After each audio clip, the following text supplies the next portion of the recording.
JDU के लिए अगले 2 दिन काफी महत्वपूर्ण रहने वाले हैं। इन 2 दिनों में जेडीयू राष्ट्रीय परिषद की बैठक होने वाली है।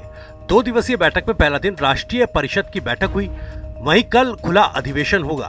जेडीयू संसदीय बोर्ड के नेता उपेंद्र कुशवाहा ने आज पार्टी के राष्ट्रीय परिषद की बैठक ली। इस बैठक में कई अहम मुद्दों पर बातचीत हुई। इस दौरान पार्टी ने आगे की रणनीति पर भी बातचीत की। राष्ट्रीय परिषद की बैठक है। पार्टी के संगठन का चुनाव चल रहा है, उसका समापन है एक तरह से कल। उसी क्रम में राष्ट्रीय अध्यक्ष के चुनाव की औपचारिकता को पूरा करने के लिए आज पहले राष्ट्रीय परिषद की बैठक होगी और फिर कल खुला अधिवेशन होगा। मुद्दे क्या रहेंगे? कहा ना हमने कि पार्टी के संगठन का जो चुनाव चल रहा था, प्राथमिक इकाई से लेकर राष्ट्रीय स्तर तक का जो चुनाव होता है, उसके लिए पार्टी के संविधान में कुछ औपचारिकताएं निर्धारित की गई हैं। उसी क्रम में राष्ट्रीय अध्यक्ष के चुनाव पर मुहर लगाने के लिए आज राष्ट्रीय परिषद की बैठक है। जेडीयू राष्ट्रीय परिषद की बैठक में एक बार फिर राजीव रंजन उर्फ लल्लन सिंह को पार्टी का राष्ट्रीय अध्यक्ष चुन लिया गया।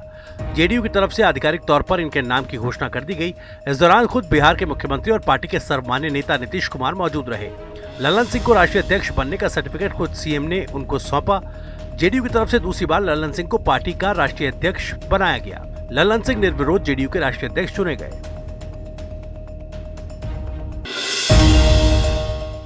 बिहार में लगातार बिगड़ती जा रही कानून व्यवस्था को लेकर बीजेपी नीतीश सरकार को घेरने की कोशिश में लगी है। शनिवार को बीजेपी नेताओं के डेलीगेशन ने राज्यपाल फागू चौहान से मुलाकात कर राज्य के बिगड़ते लॉ एंड ऑर्डर की जानकारी दी और हस्तक्षेप करने की मांग की। इसके बाद नेता प्रतिपक्ष विजय सिन्हा ने कहा कि सरकार सिर्फ सत्ता और कुर्सी में बेचैन है और पुलिस बालू दारू में संलिप्त है।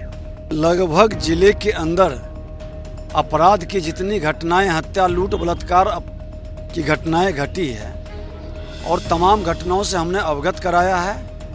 पुलिस प्रशासन की ओर से खाना पूर्ति की जा रही है। बालू दारू में पुलिस की संलिप्तता, पैसे की उगाही और कानून व्यवस्था की ओर उनका ध्यान नहीं रहना और सरकार सिर्फ सत्ता और कुर्सी में बेचैन रहना, इनकी राजनीतिक और अस्थिरता के कारण प्रशासनिक अराजकता फैली है, जिसके कारण अपराध और भ्रष्टाचार चरम पर पहुंच रहा है। हमने इनका ध्यान आकृष्ट किया है और हमने कहा कि आपके स्तर से इसकी समीक्षा हो, इस पर कार्रवाई हो और ये व्यवस्था पूरी तरह से चरमरा चुकी है। बिहार के अंदर एक भय का वातावरण व्याप्त हो चुका है। जो निवेशक बाहर से तो नहीं आएंगे, लेकिन जो है उसका भी पलायन शुरू हो गया। बिहार के मुजफ्फरपुर के कुडनी में महागठबंधन की हार और बीजेपी की जीत पर कुडनी में जनता के आभार कार्यक्रम में पहुंचे बीजेपी प्रदेश अध्यक्ष संजय जायसवाल ने एक बार फिर महागठबंधन सरकार पर हमला बोला। संजय जायसवाल ने कहा कि सहकारिता मंत्री ने घोषणा की थी कि कुडनी हार जाएंगे तो इस्तीफा देंगे, तब उन्हें इस्तीफा दे देना चाहिए। साथ ही संजय जायसवाल ने कहा कि अब लल्लन सिंह को सार्वजनिक तौर पर ये घोषणा करनी चाहिए कि 2024 में बिहार में 36 से ज्यादा सीटें बीजेपी जीतेगी। सभी कार्यकर्ताओं का मैं अभिनंदन करने के लिए यहाँ पे उपस्थित हुआ था और मुझे बहुत ही गर्व और फख्र है कि भारतीय जनता पार्टी के कार्यकर्ताओं ने और कुडनी की जनता ने और उसके साथ हमारे एक जदयू के भी बहुत बड़े कार्यकर्ताओं ने इस चुनाव में जिताने का साथ दिया। यह साफ संदेश है कि नीतीश कुमार जी एनडीए गठबंधन से गए हैं। एनडीए गठबंधन आज भी पूर्णतः एक है। नीतीश जी के किस कारण से गए और अचानक उनकी क्या इच्छा जागृत हो गई वह चले गए, लेकिन मेरा 2 लोगों से जरूर प्रश्न है। पहला प्रश्न है कि जब आप मंच पर सुरेंद्र यादव जी ने, सहकारिता मंत्री ने घोषणा किया था कि अगर कुडनी हार जाएंगे तो मैं इस्तीफा दूंगा, तो वह कब इस्तीफा देने जा रहे हैं सुरेंद्र यादव जी को बताना चाहिए।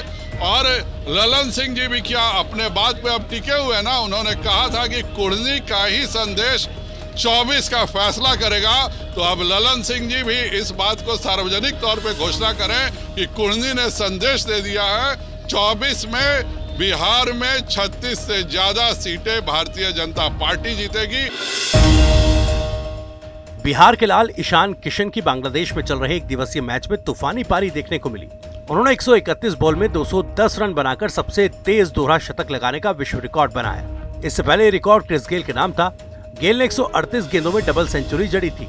इसे लेकर ईशान के घर में जश्न मनाया जा रहा है। ईशान के माता पिता एक दूसरे को मिठाई खिलाकर खुशियां मना रहे हैं। इसका वीडियो भी सामने आया। ईशान की मां ने कहा कि मैं अपने बेटे की इस उपलब्धि से काफी खुश हूं और मैं उसके कॉल का इंतजार कर रही हूं।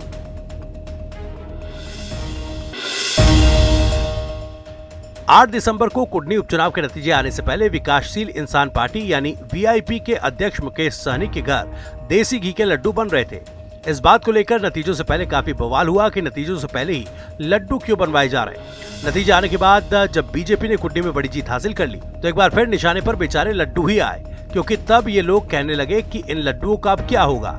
लड्डुओं को जरिया बनाकर मुकेश सहनी को ताना देने वालों को जवाब देने के लिए सहनी पूरी तरह तैयार है, क्योंकि उन्होंने शनिवार को कुडनी जाकर मतदाताओं के बीच लड्डू बांटने का प्रोग्राम बनाया और इसका ऐलान उन्होंने खुद किया।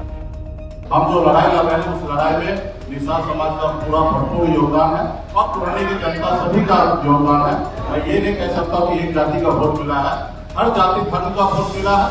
कितना वोट मिला उसकी समीक्षा करने की आवश्यकता है और मजबूती से जिन्होंने हमें मदद किया, जिन्होंने हमारे साथ काम किया, सभी कार्यकर्ताओं को बधाई देता हूँ, धन्यवाद देता हूँ।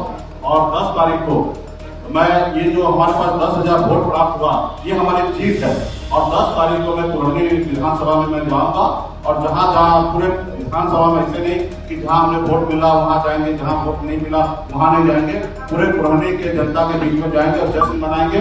1 टन लड्डू ऑलरेडी बन चुका है और भी जरूरी पड़ा तो और भी लड्डू बनेगा और पूरे क्षेत्र में हम लोग जाएंगे, जनता के पास जाएंगे, उनसे आशीर्वाद लेंगे। पहले भी हमने आशीर्वाद लिया, अभी भी हम जाएंगे, आशीर्वाद लेंगे और हम उम्मीद करेंगे कि आने वाले समय में हमारी जो लड़ाई है उसमें साथ प्रशांत किशोर अपनी जनसुराज पदयात्रा के तहत इन दिनों पूर्वी चंपारण की पंचायतों से गुजर रहे हैं, जहां उन्होंने राजवाड़ा गांव में जनसुराज प्रखंड समिति के सदस्यों के साथ बैठक की और उनसे वहां के स्थानीय मुद्दों पर चर्चा करते हुए अपने जनसुराज अभियान के बारे में बताया।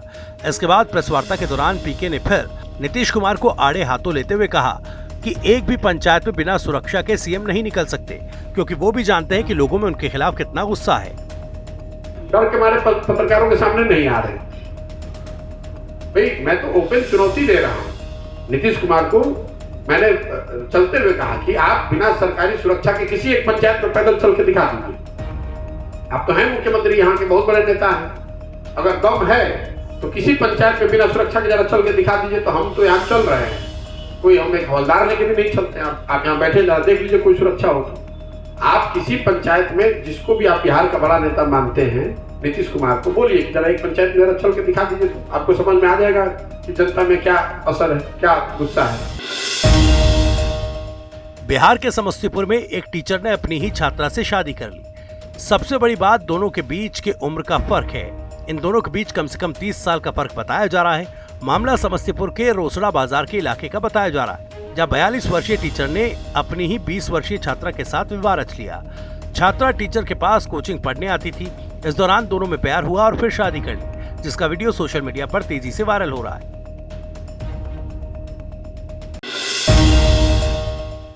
विकास का दावा कर सत्ता में आने वाली पार्टी राज्य में कितना विकास करते हैं, तस्वीर उसकी गवाही दे रही है। झारखंड में मरीज एम्बुलेंस से नहीं बल्कि खाट पर ले अपने परिजनों के सहारे अस्पताल पहुंचते हैं। मामला साहिबगंज का है, जहां घायल मरीज को परिजन खाट पर लेकर साहिबगंज सदर अस्पताल पहुंचे। परिजनों ने बताया कि वह अस्पताल से 7 किलोमीटर दूर बैतौना गांव से घायल मरीज को खाट पर लेकर आ रहे हैं। साहिबगंज जिले में बैतौना गांव में आज तक न स्वास्थ्य सुविधा पहुंची न सड़क। जब भी कोई बीमार होता है, ग्रामीण इसी तरह खाट पर मरीज को लेटाकर पैदल ही इलाज के लिए कई किलोमीटर तक ले जाते हैं।